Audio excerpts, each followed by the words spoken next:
Good afternoon, everyone. My name's Ramton Pava from the Safe Step, and I'm very excited to welcome you all to Ethics and Safety Technology, Responsible Safety Innovation. Technologies new and old have both ethical and human rights impacts. Where do we draw the line between saving lives and protecting privacy? Can we expect intelligent software to be moral? Or do we accept giving up some of our privacy to improve our health and well-being? And if giving up some of that personal liberty is the price we have to pay to interact with machines that save lives, is our workforce willing to do it? So in today's session, Cameron Stevens will explore some of the current ethical challenges with implementing safety technology and offer some practical tips on how to support responsible safety innovation.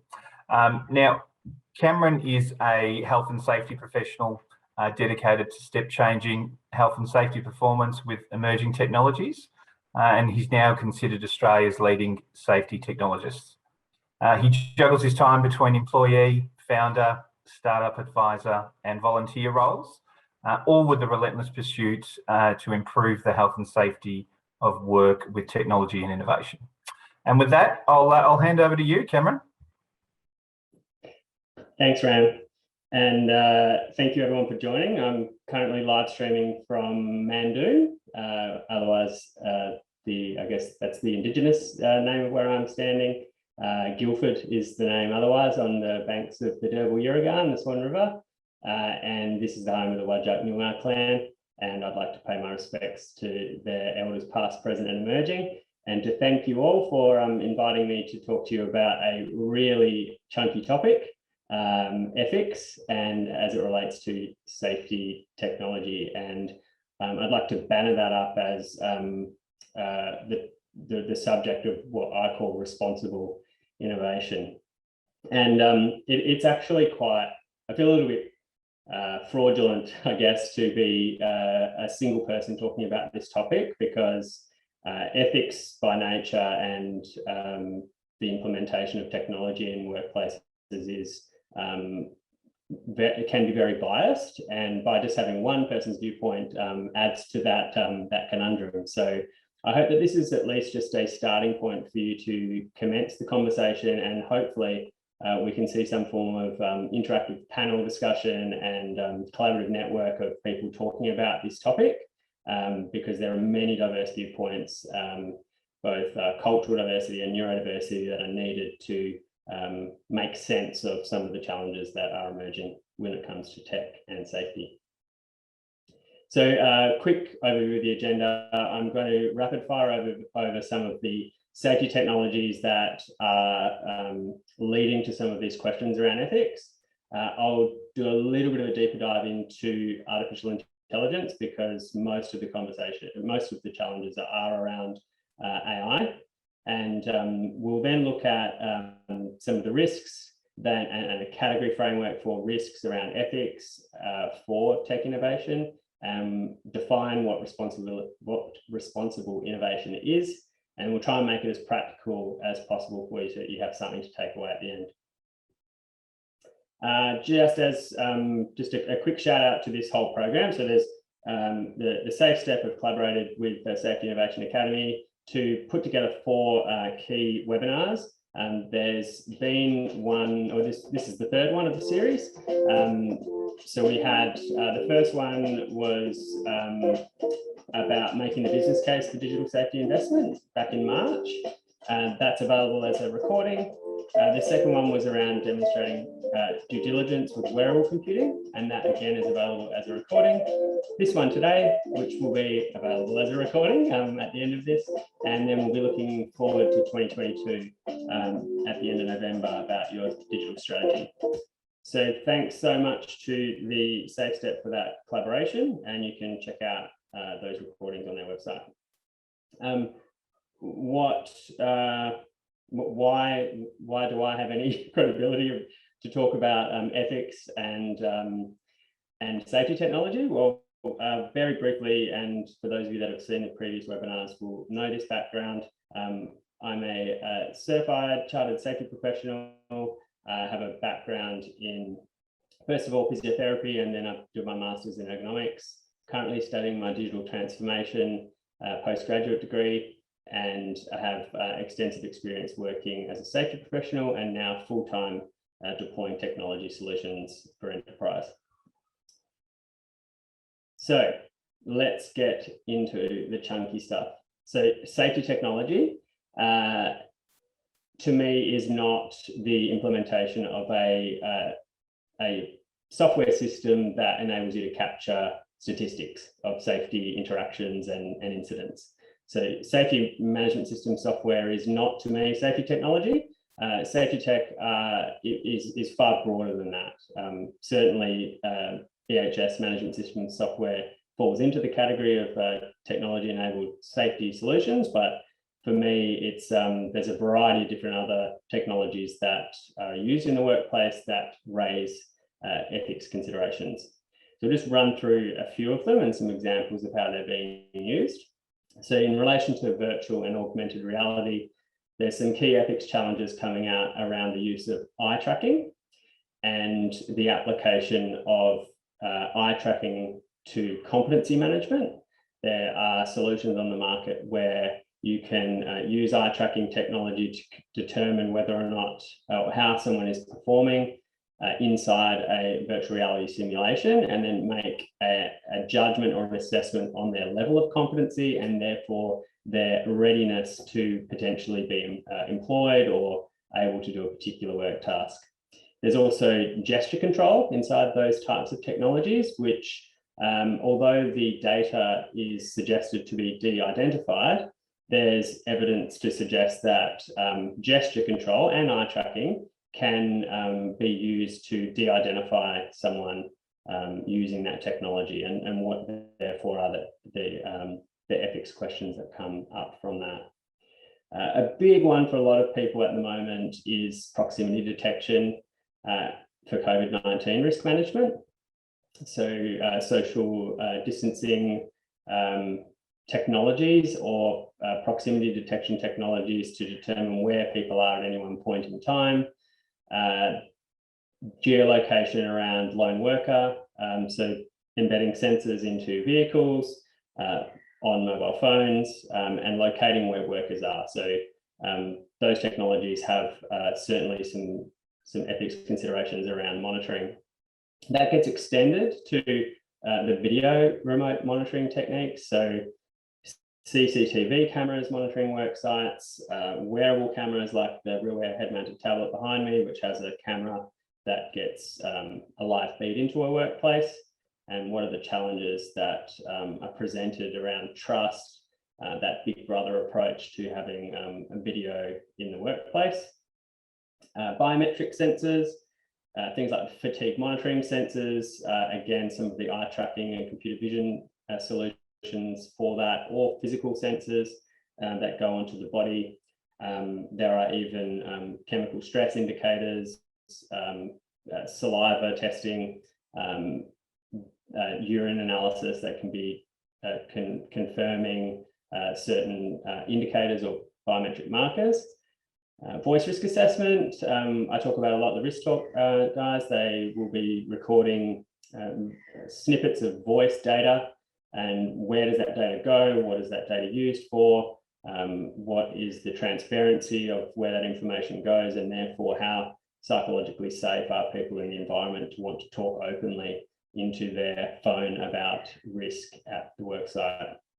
The exoskeletons and wearable sensors on the market, fairly self-explanatory, but we're seeing data being captured from people for musculoskeletal risk management, and there is some questions around bias in relation to return to work, being able to confirm whether or not someone has the capacity to physically perform a task, and what are the ethics considerations around that.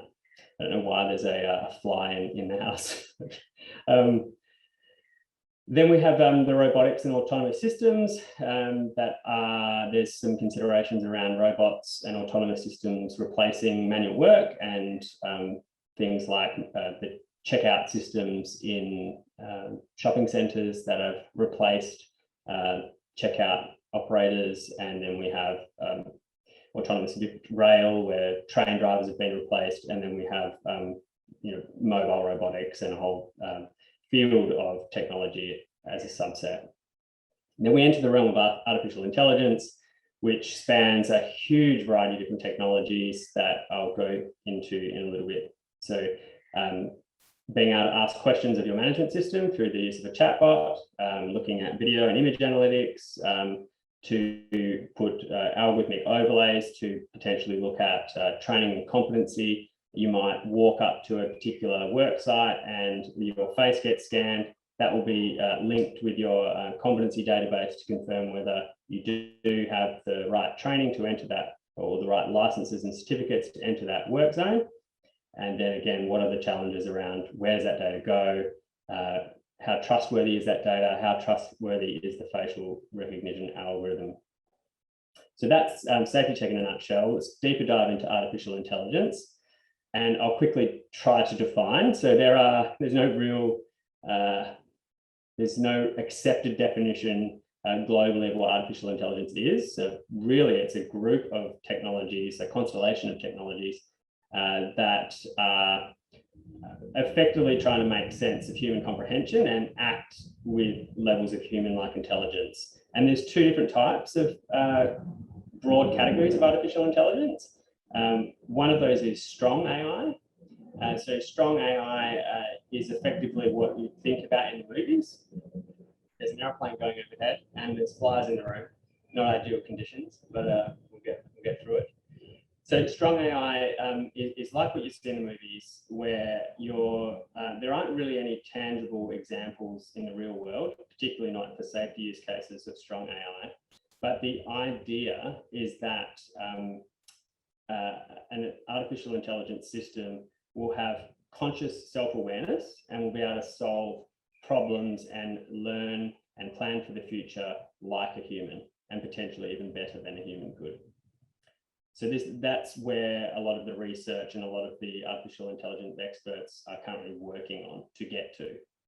And there are governments and global organizations that are trying to put in ethical frameworks right now to sense check the decision making as those systems are being built. What is currently being used in the market in safety for safety technologies as well is what the market calls weak AI. Weak because it relies on humans, otherwise known as narrow AI. And basically it requires human interference to define the parameters of the learning algorithm and to provide relevant training data to the machine to ensure accuracy. So good examples of weak AI are self-driving cars or virtual assistants like Siri. So those are examples of that. So we've defined the technologies. Now let's look at what the risks are. Because why would we be wanting to put in any of those technologies? That's the opportunity side of the discussion.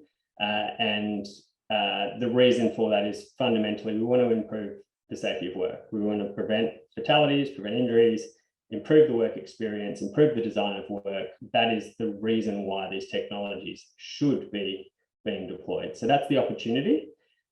So I love speaking about the opportunity, but today we'll be talking more about the risks. So let's have a look at the risks, the risk side of the risk management equation. And I like this model. Is one of the models that I like to use to make sense of the different risk categories. And it's by a group called the Institute for the Future, or the OMIDAR network. They develop an operating system for technologists and data scientists to use as they are looking to create technologies. It's an ethical operating system that takes these risk categories and requests that organizations that sign up to the ethical operating system framework will apply to their decision making when they're creating technologies.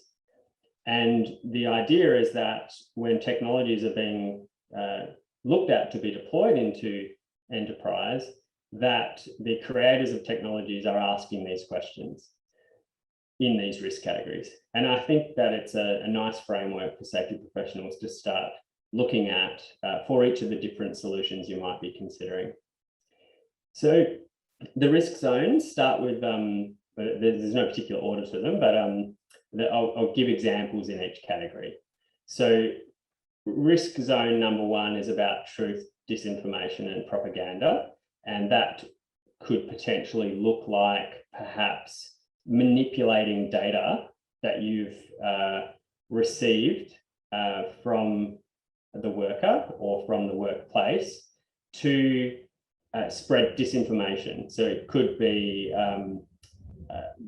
leading into risk zone 8, which could be actually you're doing it because you don't want someone, let's say, for example, it's a wearable sensor and you don't want them to be getting a particular, to be working in a particular area. You might use the data to manipulate the ability for that work to actually perform in that task. So you're using technology-derived data to spread disinformation and manipulate data. It could be manipulating statistics, for example. So you're capturing information that gets fed to a board and you're manipulating that data and you're creating a false representation of what's going on. So that's risk zone number 1. Risk zone number 2 is around the addictive behavior, the addictive qualities of technology. And this is more important for technologies that are being used throughout the entire sequence of the day in the life of a person. But we're seeing such a crossover between what is the definition of work and what is the definition of life, and where does the boundary of technology fit within that. So an example of the risk zone of addiction and the dopamine economy is requesting workers to use their own mobile phones, load those mobile phones with work-related software, and then asking that worker to effectively always be on or always be receiving little notifications and messages from work at hours that potentially aren't reasonable or are effectively fueling these dopamine hits when, like you will with social media. And we're seeing some really fantastic social media style applications for work as a safety innovation effort, and that is potentially fueling this addictive dopamine economy that is part of this risk zone number 2. Risk zone number 3 is around technologies that have the ability to disrupt the labour force. And if we're only implementing technology for economic gain rather than to have meaningful work, then we're potentially giving an imbalance because a lot of the work that we're looking to automate is low-paid, monotonous manual labour. So what's the trade-off between safety and risk benefits and economic inequality? And it's a really big question to ask, more so in the developing countries, not as much in Australia, but very much is a critical issue that we need to look at. And it is very much still an issue in Australia as well, regardless. The risk zone number 4 is probably the one that is most top of mind as it relates to ethics and safety technology. So the biases in the algorithms, will the vehicle hit the lady in the pram with the pram, or the single elderly person that's that's walking along the street. We'll go into that as a case study in a little bit more detail in a minute. Surveillance state, very simply put, the cameras, the sensors, the ability for workplaces to have more data about individuals, and that whole aspect of Big Brother, and what is the role of the workplace, and what is the role as a safety professional in understanding the trust equation around surveillance. Data control and monetization is really around the monetization of data as it relates to health and safety is not really part of the discussion here. It's more about the control of data. So if I have biometric data of an individual? What do I do with it? And how do I potentially make decisions based on the data that I'm getting? So again, right now we do this with drug and alcohol screening, and we have quite clear policies and ethics frameworks around what we do when we know that someone is under the influence of drug and alcohol. However, we're starting to be able to get far more data about individuals, and things like those gesture controlled data sets or eye tracking data sets are things that we now have or have the potential access to. So what do we do with it, and what is the ethics framework around that? Having trust in what we're asking people to do, and it is really linked with how well people understand what we're asking of them. So how much are we engaging our workforce, and how much are we educating our workforce on these technologies, and what types of things they are doing for them, with them, or about them, and how much, when we are creating and designing these technology solutions, are we building in user understanding? So are we effectively hiding the fact that technologies are doing things, and we're not even telling our workforce that that's what's happening? We're just hoping that they'll use it and then using some of the outputs without really their consent. And then the last one is hopefully not so much that we have to see in the workplace, but there are considerations with the use of technology around harassment. So you may have weight data, or particularly as it relates to biometric data about individuals, or access with things like CCTV footage into places where people can start effectively bordering into criminal activity, and deliberate, meaningful, deliberately looking to derail some of the outcomes. So that probably not something that I would be looking at personally. I have thankfully not had to have much to do with that risk zone, but when it relates to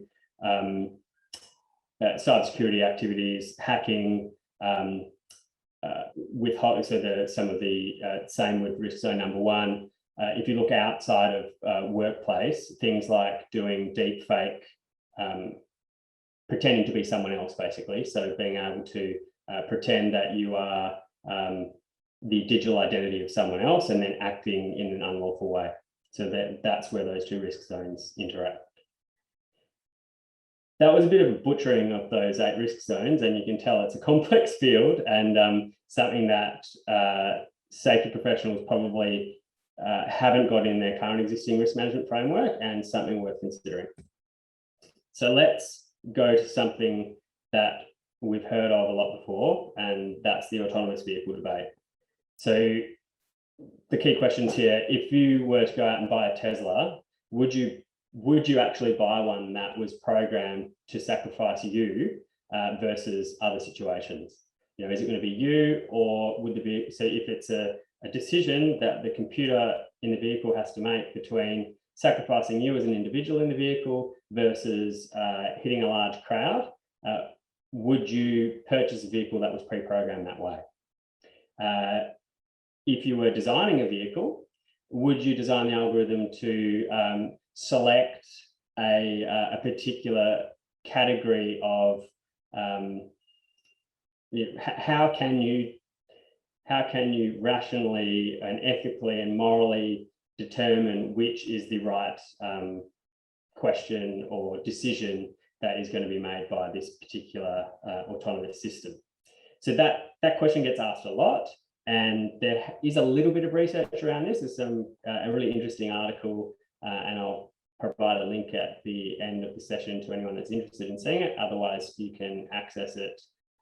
Frontiers of Behavioral Science. It is freely accessible.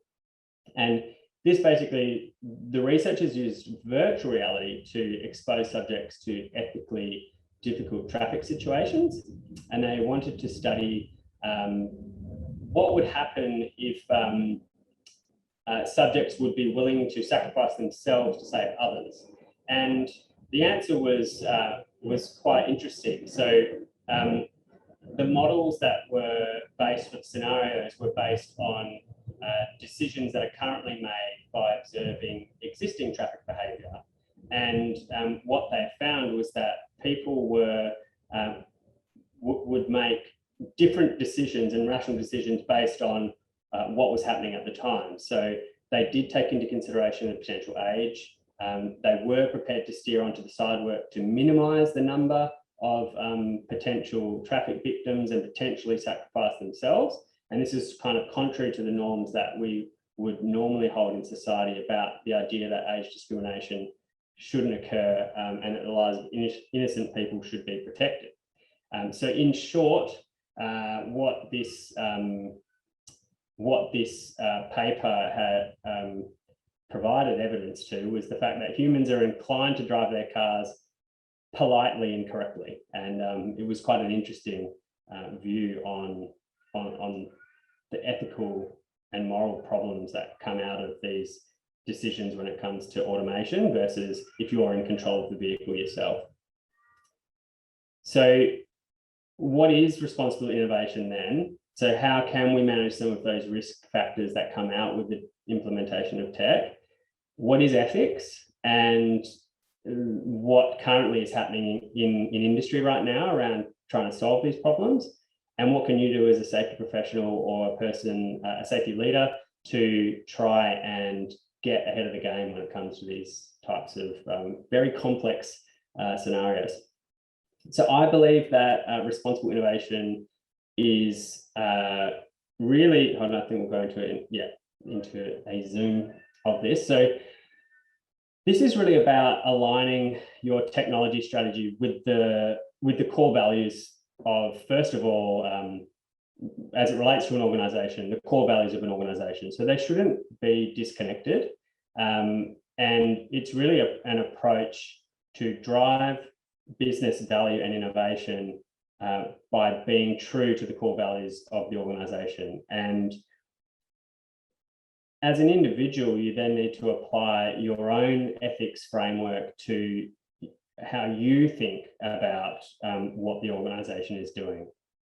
So we're seeing organizations start to hire coaches and individual practitioners that are well-versed in philosophy and ethics to help the chief technology officers and the senior executives determine sustainable and strategic ways to implement their technology roadmap and start asking a whole bunch of questions that are fundamentally based on increasing trust.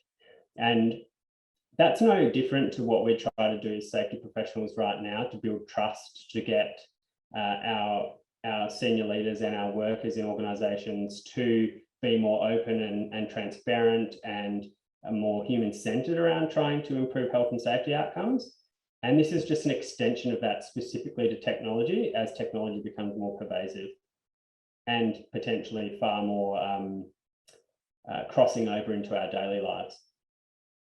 So in terms of ethics itself, it really comes down to the question of, well, what should I do in this situation? So if you're a safety professional asking a frontline worker to install a software on their personal mobile phone that's going to track their movements for lone worker purposes, because you want to make sure that in the event of a lone worker situation, you're able to respond accordingly. Asking yourself the question, well, would I want that on my own personal mobile phone? And what is my position on that?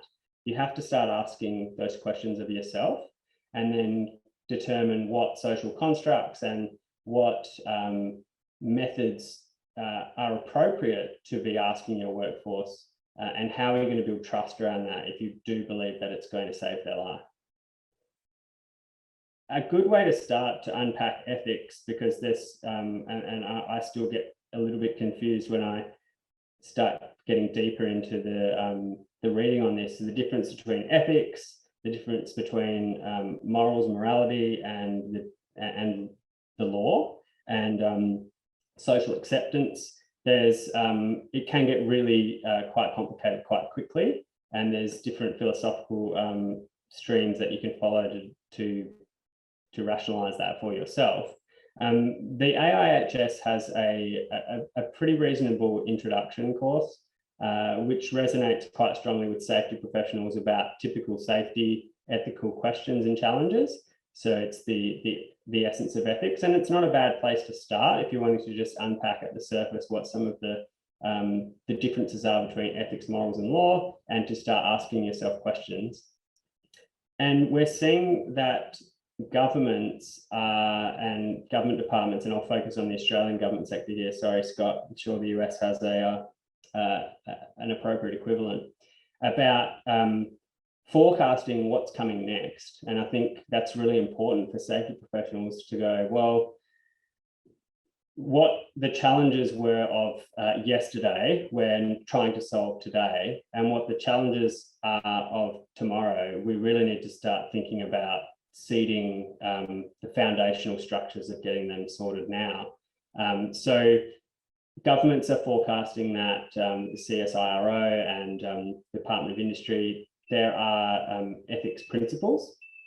So we'll see the Australian Artificial Intelligence Ethics Framework. Most of the ethical questions are around artificial intelligence, and because of the significant challenges that come out of AI, rather than all of the technologies I talked about at the start. They can be applied with a similar model, but most of the frameworks are around artificial intelligence. So the Department of Industry, Science, Energy and Resources have developed an 8-principle AI ethics framework, which they suggest organisations start embedding into their use of artificial intelligence in the workplace. And the Australian Human Rights Commission has a specific tech set of principles which does go further than artificial intelligence, that does frame some of the core challenges that exist in the Australian context, and they're based on the UN Sustainability Development Goals. So if we have a quick look at what these key framework, these key pillars are of the framework, and I'll send you again a list of resources for you to go to around ethics, safety technology, and artificial intelligence. At the end, there'll be a QR code to scan to connect, and I'll send you a list of all of the references and resources. But the whole point here is about ensuring that what we are doing, and if you extend this out to all of the innovation you're looking to potentially deploy at the workplace, is that it should benefit. It should be there to elevate the role of the human, not there to replace. And that's the current thinking and framing of how the UN, the World Health Organization, CSIRO here in Australia, the Department of Industry, and the Australian Human Rights Commission are all looking at this challenge. And for me, it's critically important that health and safety professionals have a role to play in this. And right now, I would say that it's okay if you're not looking at this, but hopefully this presentation starts to tweak in your mind, well, yeah, we're starting to dabble with some of those things, or yes, that does start to, I've got no idea really where to start, but this is starting to, I know that this is coming, I'm just not sure exactly how to navigate. And that's okay, because a lot of people are in the same situation. So to finish off with, I'll try and make this a little bit more practical, because it is a difficult subject to unpack. And this is a current scenario that I am working with several health and safety professionals on, around how they're managing this very knee-jerk reaction, it seems, to those that haven't been strategic. So those that haven't forecasted and planned the strategic introduction of technologies into their workplaces are now being forced to do so, mainly to manage COVID-19 risks. And certainly right now in Sydney and Melbourne, we're seeing this come to light, more so literally in the last couple of months. We had the whole of last year and preceding that to prepare for this period in time. And we're really only starting to see organisations be forced into a corner. And it's probably the worst time to have to start talking about trust and building a responsible approach to implementing this, because it's already too late.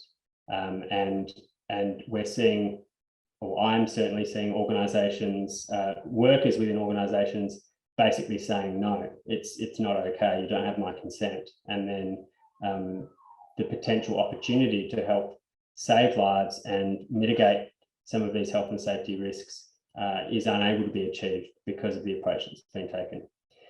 So the technologies that are currently being debated ethically are the use of CCTV to monitor site movements, and then running algorithms over the top of that to confirm whether there were breaches in social distancing. And even the term breach itself, or physical distancing, sorry, should be questioned in your approach. Just the word breach. There is a software based out of Brizzy that has a particular product that's being deployed, and it uses the term, there's been a breach, and there's a big siren that says breach, breach. And that term in itself is quite distressing for workers to feel like they're being singled out as having breached the rules when there might have been a really good reason for that. So proximity detection, asking people to wear things, asking people to install things on their mobile phones, getting people to scan QR codes, asking people to put wearable cameras on their heads or their bodies, and then asking them to talk into a phone and not knowing where the data is going to get risk assessments is a difficult challenge. Now, if you have a strategic approach and a responsible innovation strategy to deploy these, then these challenges can be mitigated. Not in all cases, but they can be mitigated to the point that they are extremely successful and getting some fabulous outcomes. So what can you do as a safety professional? Well, you need to have a start forecasting what the problems of tomorrow are. Have a look at what they are and start working on them today. And if you need help with that, feel free to reach out. There's each industry has its own series of nuances, and each organisation has different contexts, but there are some common themes of what's coming next or should already be in your organisation, and it's a matter of preparing for those. So if you want to combat tech clash, you need to build trust, and the best way to build trust is early engagement and education. And you can't expect a workforce to feel comfortable about a technology if you're not comfortable about it yourself. So you need to, or I'm imploring you to start upskilling on what some of these technologies are. How do they work? Where does the data go? What is the cybersecurity around that data? So how is the data secured? Where does it flow? Who holds it? Who can see it? How do I know that that's the case? And how can I prove to my workforce that that's what we're doing with the data? When we're designing a solution that the workers are, exactly like with all health and safety initiatives, are engaged up front and given an opportunity to review what's happening. And the best way to do that is with a framework. A responsible innovation framework will typically start with the same as any safety management system framework, really, but will be identifying what the key challenges are, identifying the technologies, looking at the education, looking at the deployment strategy, and then bringing that together in the context of your organisation. So just like a risk management framework, start with the context and then explore for your particular business and your ethnographic makeup of your workers, how this is going to work for you. One of the things I would suggest you consider, and the insights from my personal experience. So as a physiotherapist, I was signed up with the Australian Physiotherapy Association with a code of conduct to act in an ethical way. And one of the key tenets of that was to only conduct patient treatments that were evidence-based. And one of the biggest ethical challenges that you'll face, and the most practical challenges you'll face as a safety professional when it comes to deploying safety technologies and emerging ones, is the lack of evidence that exists around deploying these technologies. So ethically, how do you combat that?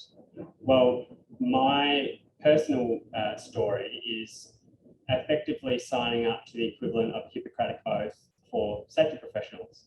And the way that I choose to do that has been by becoming certified as a safety professional and aligning myself to the ethics principles of the AIHS.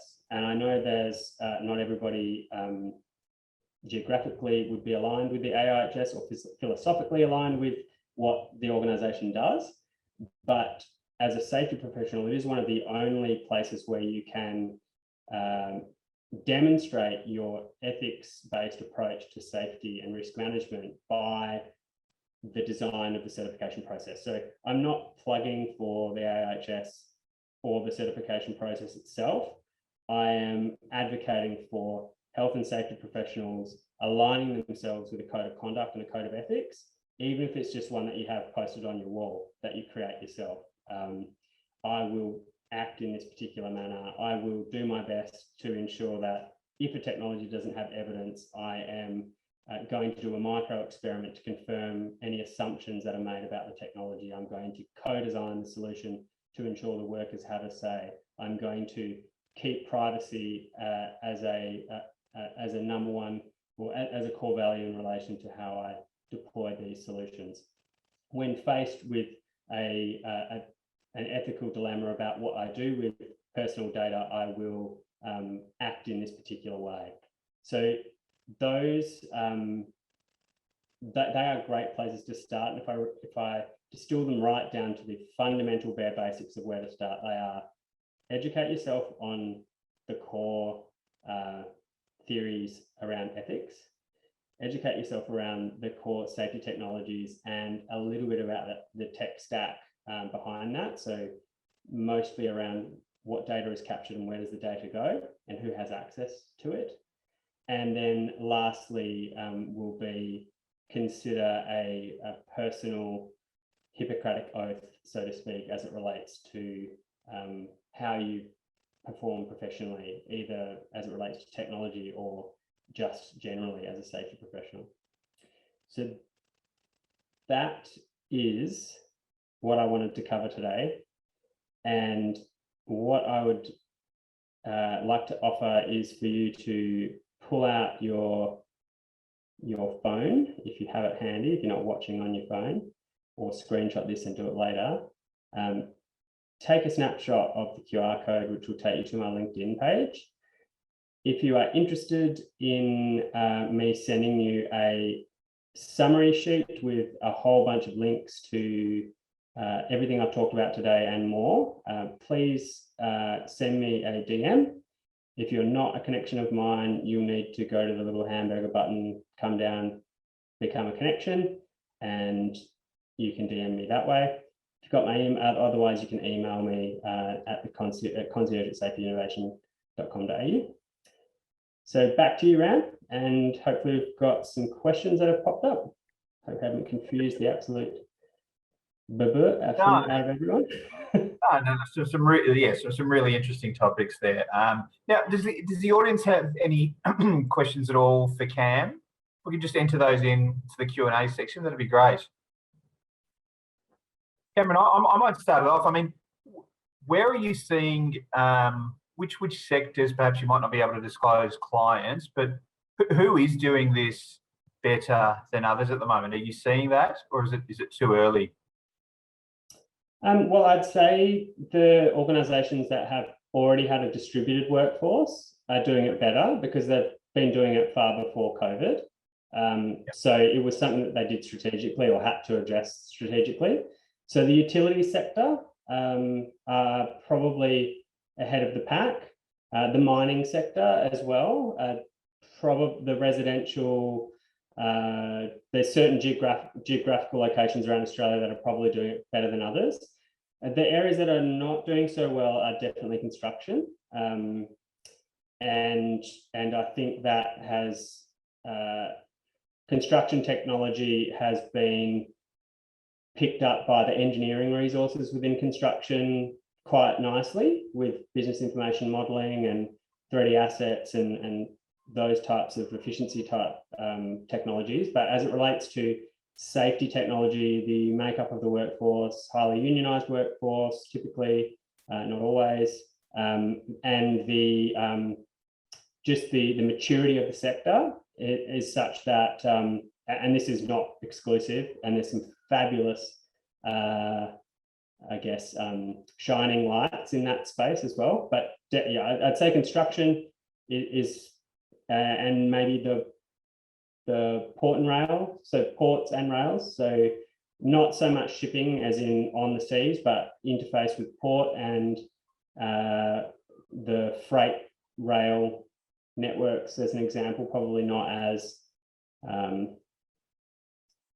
I guess the workers are coming up with there's a lack of trust, it seems, from the workforce in those industries more so than others, but it's certainly a generalization. Thanks, Cam. We have had a question actually from Mark. So have you had experience evaluating WHS legal risk when using AI? And so, for example, levels of influence and control? So, no, not really. The question was in relation to AI? Correct. Yeah, so there's been very little, so in terms of AI being applied, so weak AI systems, so human training of AI systems in safety, the use cases are very weak. They're really around, are you wearing a mask? Are you wearing a hard hat or not? Are you entering a system? Proximity detection, those types of areas where AI is being applied. But if we're looking at critical control risks, and as that relates to using technology to support your ability to understand the status of critical risks, that is definitely happening. The legal side of that and how that's being viewed by the WHS lawyers, I haven't been involved in any negative outcomes or positive outcomes. They've been fairly silent on that. There has been a legal case specifically around AI being able to develop its own IP. So there was a case that's come out recently, and there is actually a particular AI and digital law practice that Herbert Smith Freehills has that looks at these considerations, and Natasha Bleicher heads up that as the global head of practice. She's based in Perth.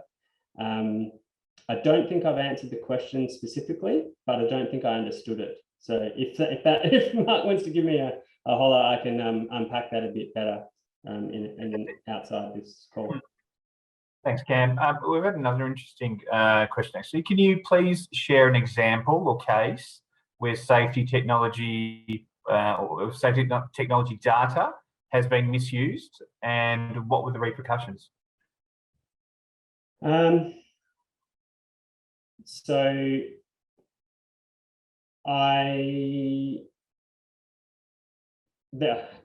there's some examples that come to mind. I'm not sure how comfortable I feel talking about them without sense checking whether they can be traced back in any way to who and what I'm talking about.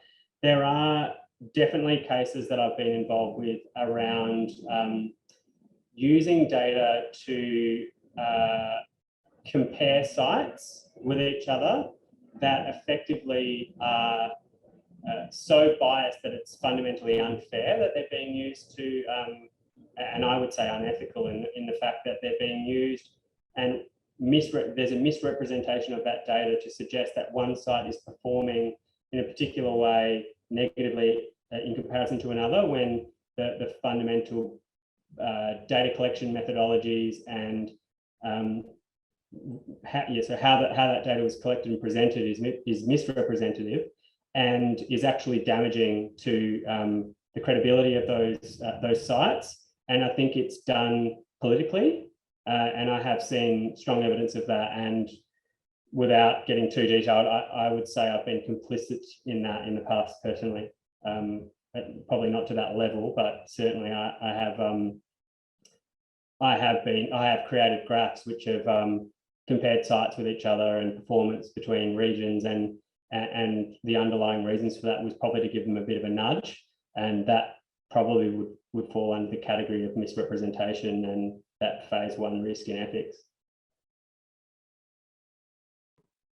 Thank you, Cam. And we also have another one as well. So for using technology for safety at work sites, what legislation do we have to follow? Exactly the same legislation as you would for implementing any health and safety risk management strategy or control. The only, I guess, layer that you're approaching to this will be if you don't have a strong evidence base, and in that case, it's performance-based legislation, and it's exactly the same as you would be anyway. I'm assuming this person's asking from Australia, so your state and or your federal legislation that you would be normally using, it's exactly the same. So identify the context, identify the hazard, assess the risk, and then what we're typically using technology for is to, exactly like you would with any continual improvement process, you have to identify whether or not the solution you're implementing is providing a negative outcome or if it's working, and then iterate on that. Yeah, the challenge comes to the lack of evidence, and that's the big one that gets questioned about the use of tech, or how do I know it's going to work? What if it's negative? That's the whole point of doing the closed trials, the validation exercise to confirm things like PPE compatibility. Does it meet existing policies, procedures, and standards? It's not vastly deviating from that. You would do it in a controlled environment where the worst credible consequence is accepted within the risk management framework of an organisation. So it's fundamentally no different. The big part is about the fact that generally people aren't that well educated on what the technology is and what it's doing.